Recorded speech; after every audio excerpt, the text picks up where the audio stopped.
साथ में पलटू राम जी बैठे थे और मैं बैठा था और अमित शाह जी बैठे थे। बातचीत चली। मैंने अमित शाह जी से कहा कि मैं लोकसभा का चुनाव नहीं लड़ना चाहता। नौजवानों, 5 तारीख को मोटरसाइकिल स्टार्ट कर देना अपने भविष्य के लिए। आंकड़ा आया है, कोई कहता है प्रति घंटा 200 नौजवान आत्महत्या करते हैं इस कानून के कारण। मैं कहना चाहता हूं कि आप स्वयं सोचो कि अगर राम जी अयोध्या के राजा बन गए होते तो फिर केवट से कैसे मुलाकात होती? केवट का प्रसंग कहां से आता? ऋषि भारद्वाज का प्रसंग कहां से आता? सबरी का प्रसंग कहां से आता? हनुमान कहां से आते? सुग्रीव कहां से आते? अंगद कहां से आते? और फिर रावण से कहां भेंट होती? रावण से कहां भेंट होती? वैसे कुछ हमारे साथ हो रहा है, वैसे कुछ हमारे साथ हो रहा है।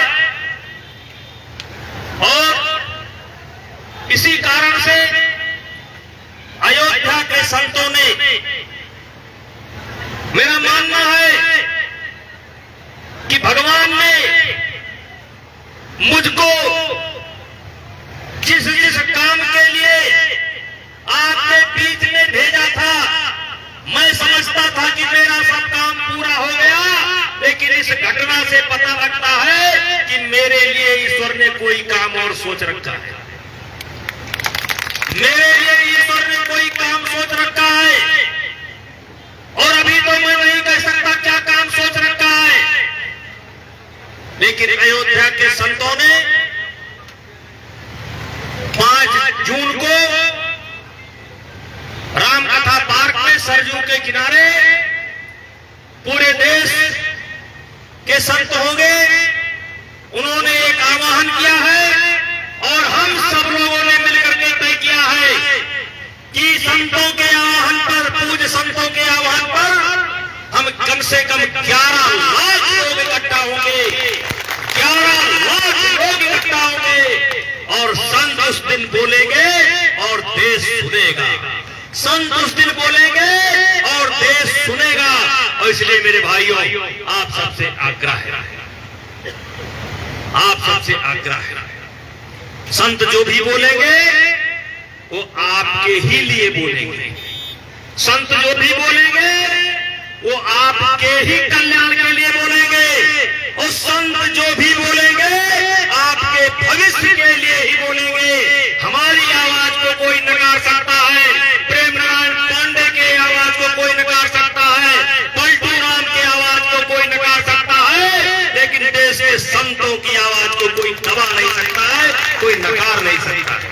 इसलिए मैं आप सभी लोगों से विनती करता हूं, नौजवानों, 5 तारीख को मोटरसाइकिल स्टार्ट कर देना अपने भविष्य के लिए। आंकड़ा आया है, कोई कहता है प्रति घंटा 200 नौजवान आत्महत्या करते हैं इस कानून के कारण। 200 नौजवान प्रति घंटा अपनी जीवन लीला को समाप्त करते हैं इस कानून के कारण। मेरे भाइयों, मैंने संतों से कहा है कि उस मंच से हमारे प्रकरण की कोई चर्चा नहीं होगी। और हमने तो एक दिन तो मैंने बोला था, चुनरिया झीनी रे झीनी, चुनरिया झीनी रे झीनी, अरे दास कबीर ने ऐसी ओढ़ी जो कीते उधर दीनी, चुनरिया झीनी रे झीनी। कोई दाग नहीं है, कोई दाग नहीं है, कोई शर्मिंदगी नहीं है, कोई शर्मिंदगी नहीं है, कोई साहस से कमी नहीं है। और मेरे भाइयों, याद रखना, आपका ये भाई, आपका ये बेटा, आपका ये चाचा, सब कुछ हो सकता है, लेकिन जो आरोप लगाया है ये नहीं हो सकता है, ये नहीं हो सकता है। लेकिन मेरे भाइयों, मैं ज्यादा खुल करके नहीं बोल रहा। अधिकारों के लिए, अधिकारों के लिए क्रांति का बिगुल बजाना ही होगा। अधिकारों के लिए क्रांति का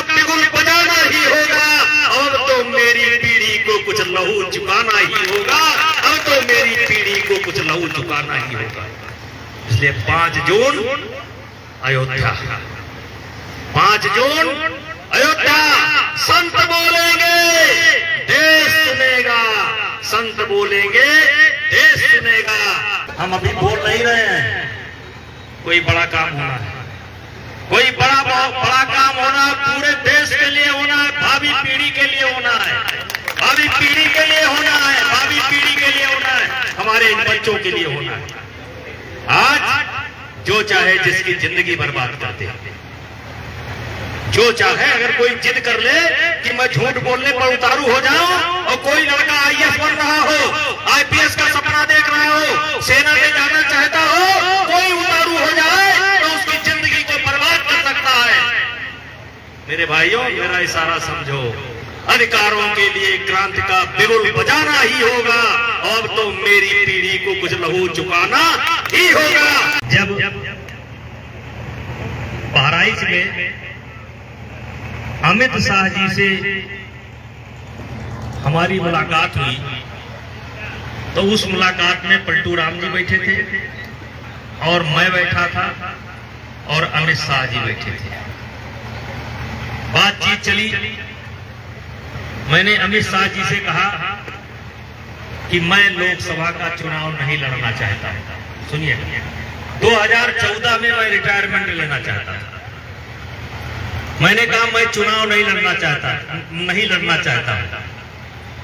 तो अमित शाह जी ने पूछा कि क्या करना चाहते हैं, अगर आप चुनाव नहीं लड़ेंगे तो क्या करेंगे। हमने कहा मैंने समाज के बारे में कुछ सोच रखा है, अपने देवी पाटन मंडल के बारे में कुछ सोच रखा है, ये हमारे बच्चे जो है इनके बारे में मैंने कुछ सोच रखा है, मैं वही काम करूंगा और मैं चुनाव नहीं लड़ूंगा। तब अमित शाह जी ने कहा कि नहीं, याद है परशुराम जी, कि नहीं, आपको अभी चुनाव लड़ना है। अच्छा, उस समय मैंने ये भी कहा था, और हमारे जगह पर प्रतीक को कैसरगंज से लड़वा दीजिए, मैं चुनाव नहीं लड़ूंगा। और उसी समय अमित शाह जी ने कहा था कि नहीं, आपको चुनाव लड़ना है और प्रतीक को और पलटू राम को हम विधानसभा का चुनाव लड़ाएंगे। उसी समय कहा था कि प्रतीक को और पलटू राम को हम विधानसभा का चुनाव लड़ाएंगे। और प्रतीक और पलटू राम की मैंने सिफारिश भी नहीं की, और खुद टिकट की लिस्ट बना करके, और सबसे पहले अमित शाह जी ने पूरे मंडल का बताया कि कहां किसको टिकट दे दिया है, और लास्ट में उन्होंने बताया कि पलटू राम को बलरामपुर से और प्रतीक को गोंडा से टिकट दे दिया। लोग विश्वास नहीं करते, मैंने कभी प्रतीक की सिफारिश नहीं की, मैंने कभी पलटू राम की सिफारिश नहीं की।